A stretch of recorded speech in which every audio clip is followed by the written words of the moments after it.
By the time the St. Valentine's Day Massacre, Chicago already has a fairly well-established reputation as being a city known for crime and corruption. As the second largest city in the country, that's not shocking. But it's the size and the level of brutality of the St. Valentine's Day Massacre that really kind of makes it stand out. It can be a sort of stand-in for all the other acts of crime. And the fact that it's perhaps associated with an individual who himself has become a national celebrity by this point, Al Capone, makes it even more like broadly representative of the city and the minds of most people.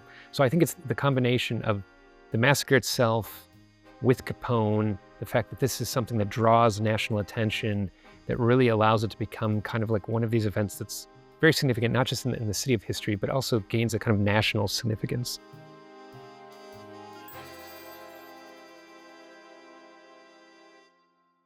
The St. Valentine's Day Massacre stands out as perhaps the best known and most infamous instance of gangland violence during the period of Prohibition, rotting their bodies and jeopardizing their immortal souls, which lasted from 1920 to 1933. The actual massacre occurred on, surprise, surprise, February 14th, 1929. At that time, there were two main factions in Chicago that were at war with one another over control of the illegal booze trade. On the south side, you had the group led by Al Capone, to this day perhaps one of the best-known names associated with Chicago. And then you also had a north side gang, which at the time was being run by a person named George Bugs Moran.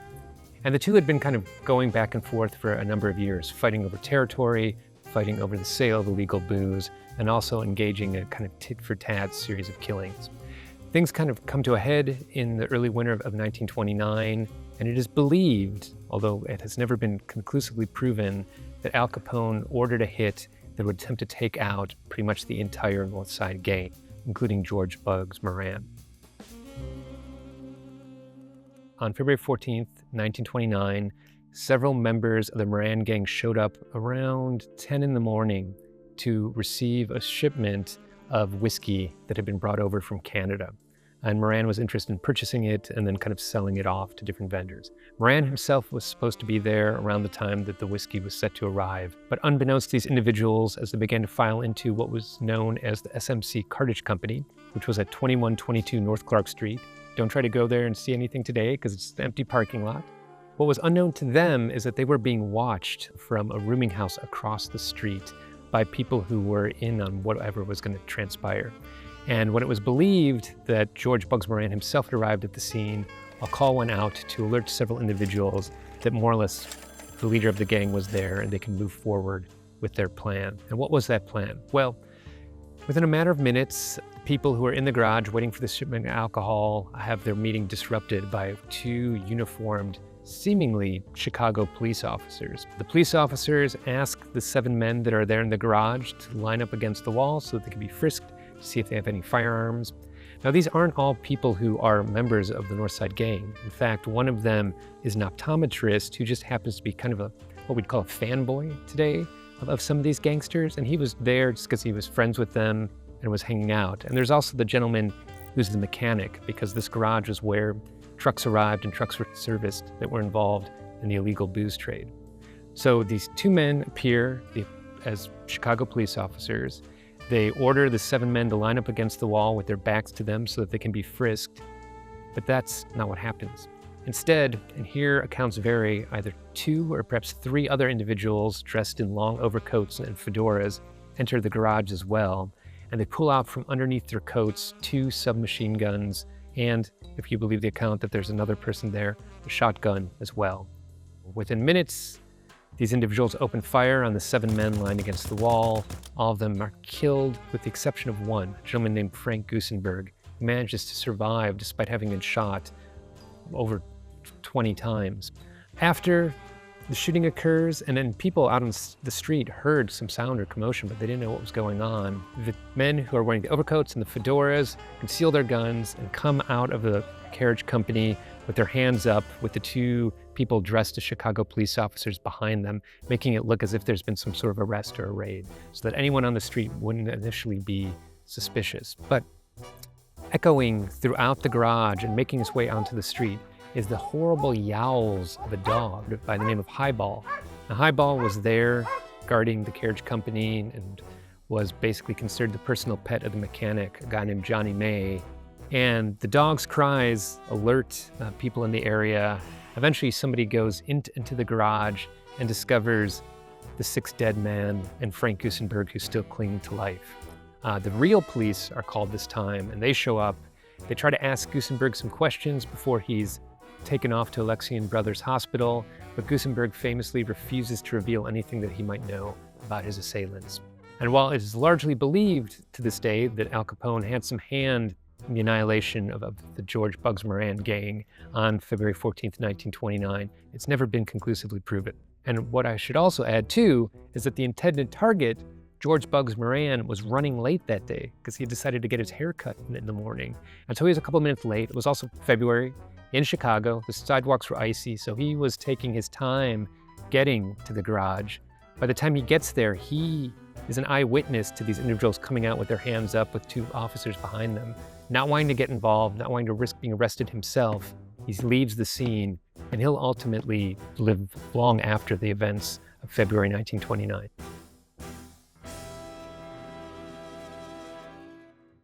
While there isn't any hard evidence to suggest that Capone was behind it, this was certainly the individual that George Bugs Moran ascribed the crime to. And it's because of their heated rivalry and because various members of both the Capone gang and the Moran gang had been killed in the months leading up to what we now today call the St. Valentine's Day Massacre. Also, Capone had the best motive. The 2 gangs were rivals. Wiping out Moran would allow Capone to sort of take over his territory and effectively control pretty much all of the illicit booze trade in Chicago at that time. That said, Moran, being a member of the criminal underworld, while Capone might have been his biggest enemy, he had a lot of enemies. But the big question still is, who were the gunmen and who organized the massacre? Because it did require a lot of planning in order to execute it as well as it went. And the prevailing thought is still that ultimately somewhere in the back of it, Al Capone was involved, but we don't know. There is some forensic evidence that surfaced in the investigation to connect particular figures with perhaps being one of the assassins, but to this day, it's like one of those great Chicago mysteries, and nothing can be proven conclusively. Crime and criminal associations and gangs predate Prohibition. Prohibition goes into effect in January 1920, and it's the law of the land until December of 1933. And what's different about crime before and after is that what you have before really are, when you have groups of criminals, they're kind of acting as sort of street gangs, almost like gangs of street gangs, like youth gangs that we might still even exist today. Or, they're really interested in burglary and robbery, and they're breaking into things. There might be a small gang that's engaged in that. In a lot of cases, but not always, there's people coming together because of where they live in the city, and oftentimes because of their ethnic background. But that's not as simple as you would think. So we hear Al Capone, we think everybody working for him was perhaps an Italian or an Italian American. Not true. He actually had a whole group of criminals from pretty much every ethnic group making up Chicago.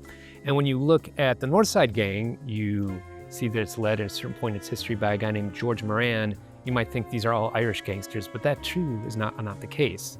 What really is kind of drawing these people together is their kind of interest in making a dollar as quickly as possible, and also kind of where they are in the city and other sort of relationships, sometimes even formed around shared parishes or shared schools. And what would draw someone into this criminal world? Well, Prohibition provided the opportunity for a criminal element to make money on a scale that had never been possible before. If you're robbing banks, there's a good chance you might get caught, and there's kind of a limit to how much you might be able to steal at any given moment. If you're just some random street gang and you're roughing up people on the street and mugging them, or just kind of causing violence, or even some early protection schemes and blackmail schemes, again, there are limits. Basically, what Prohibition allows organized crime to do is more or less print money. It's such a lucrative trade. So many people want the product that is being sold illegally that they're willing to pay huge sums for it. And so that's why you see more and more criminals getting involved in the illicit booze trade. And then what happens afterwards, right, is that what had been just a sort of loose association of various criminal gangs, not terribly organized because of the Prohibition era, what comes out on the other end is something that's basically running almost more like a business or a corporation. And when Prohibition is repealed, they just move into other criminal ventures. The St. Valentine's Day Massacre stands out on account of its scale and brutality, but also what must have been the level of planning that went behind it. The fact that ultimately 7 people were murdered in such a cold-blooded fashion, and in such a grisly way too, right? When you think about the use of the submachine guns and a shotgun, I mean, that really kind of like stuck with people. But the fact too that they were more or less kind of tricked into their own deaths, that someone thought of the idea of actually having people pose as Chicago police officers to disarm these individuals who thought they were simply being raided. Things like this happened a lot during Prohibition. They might get cited or might get arrested, and then their lawyers would get them out quickly.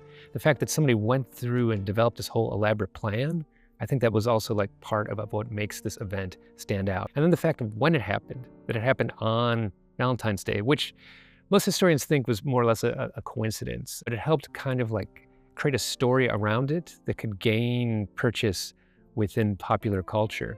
And this was, because of its size and because of the brutality involved, this was a story that wasn't just a Chicago story. It quickly became a stand-in for pretty much all the violations of national prohibition that were happening, which at this point, it's been about 9 years that the 18th Amendment, supported by the Volstead Act, have been in effect. And so this incident of violence becomes a stand-in for all of the various people who've been breaking the law up to this point. And it really begins to kind of shift a lot of public attitudes towards really kind of significantly addressing crime associated with violations of prohibition, but maybe even rethinking prohibition itself, right? If it's led to all this violence and all this crime, is this really something that we want to continue in the country? One might think that in the aftermath of such a violent act in which 7 people are brutally gunned down, that members of the public would perhaps be afraid of there being more violence and more incidents like this. And while you certainly see some expression of that, the dominant feeling that finds expression in letters to the editor of newspapers and not just in Chicago, across the country, is really one of kind of outrage. People are angry that such an event was allowed to transpire in a major U.S. city. What were the conditions that led up to this act of brutality occurring? And so at this point, people are really just kind of exhausted by the criminal element associated with prohibition. There was a glamour attached to gangsters at that moment, just as there continues to be to this day. But at this point in time, people are beginning to think, is it really kind of worth it to sort of tolerate these individuals, even if they're giving us access to beer and whiskey and wine and all the things we still want, even though they're illegal? Is it really worth tolerating these individuals if the price is people being brutally gunned down? I can see how a story like the St. Valentine's Day Massacre might have a sort of supernatural tradition that develops around it. And I think at the heart of that is that it was such a profound act of violence to have 7 people gunned down in that way and ultimately lose their lives. The sense is that there's something that's unresolved. And in this case, what's unresolved is, to this day, we don't conclusively know who were the actual gunmen. The Chicago History Museum has a responsibility to provide a complicated, challenging, but also engaging version of Chicago's past to our visitors. And so that means, to the extent that is possible, always using the historical record as our guide in the ways in which we tell our stories. That said, with a story like this, we have to acknowledge that there is all of this kind of popular culture associated with it. And so that's also kind of part of the story that you're telling as well. What is the legacy of the St. Valentine's Day Massacre? What does it tell us about ourselves, both as residents of Chicago, but also as Americans as well? Why is this event remain so captivating to so many people? And how should we reflect upon it? If anything, the story of the St. Valentine's Day Massacre provides us an opportunity to think critically about our fascination with true crime. Why, even today, so many years removed from that incident, does true crime remain one of the most popular genres, whether it's a podcast or on a television show? And so this is a really great opportunity for the museum to kind of ask those sorts of questions of visitors and get us thinking about, like, what is it about this story that continues to draw us in?